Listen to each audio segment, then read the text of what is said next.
সুদানের সন্ত্রাসী হামলায় নিহত সৈনিক শামীম রেজার রাষ্ট্রীয় মর্যাদায় দাফন সম্পন্ন হয়েছে তার গ্রামের বাড়ি রাজবাড়িতে। গত 13 ডিসেম্বর সুদানে শান্তিরক্ষা মিশনে সন্ত্রাসীদের ড্রোন হামলায় 6 জন বাংলাদেশি সৈনিক নিহত হয়।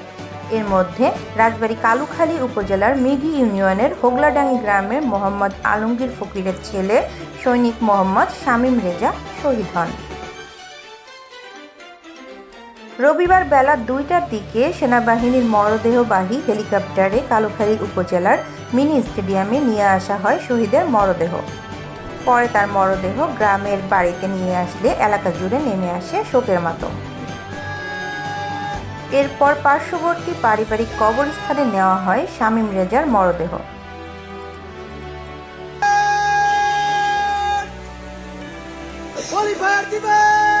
সেখানে সেনাবাহিনী ও উপজেলা প্রশাসনের পক্ষ থেকে পুষ্পমাল্য অর্পণের পাশাপাশি রাষ্ট্রীয় মর্যাদা প্রদান শেষে দাফন করা হয় তাকে। শামীম রেজা 3 ভাই ও 1 বোনের মধ্যে ছিলেন সকলের বড়। বাবা মোহাম্মদ আলমগীর ফকির স্থানীয় মসজিদের একজন খাদেম। গত 1.5 বছর আগেই বিয়ে করেছিলেন শামীম।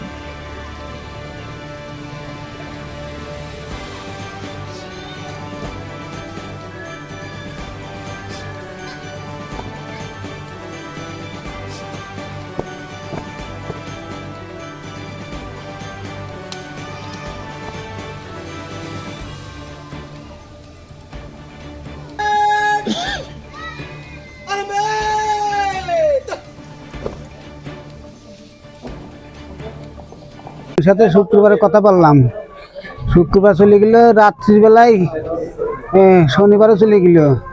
এই গত রাত্রি 12টার সময় আমার শ্বশুর বাড়িতে ফোন আসলে মনের সমস্যা আছে, কি আছে রে আর কভার পান না ওরা। সকালবেলা মোবাইল এলাকা একটা মর্মান্তিক দৃশ্য, এই দৃশ্য আসলে সহ্য করা যায় না। তিনি রক্ষার জন্য মিশনে গিয়েছিলেন, সেখানে ড্রোনের হামলায় উনি নিহত হয়েছেন। এখানে আমরা সবাই এলাকাবাসী আছি, আমরা সবাই আসছি দেখার জন্য। বাবা মার সান্ত্বনা দেওয়ার মতো আমাদের কোনো ভাষা নাই। বাবা মাকে আমরা কি দিয়ে সান্ত্বনা দেব?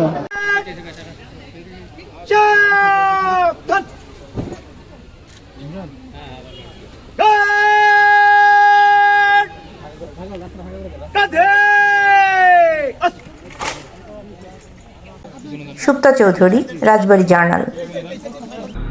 রাজবাড়ী জার্নাল, সারা বিশ্বে রাজবাড়ী।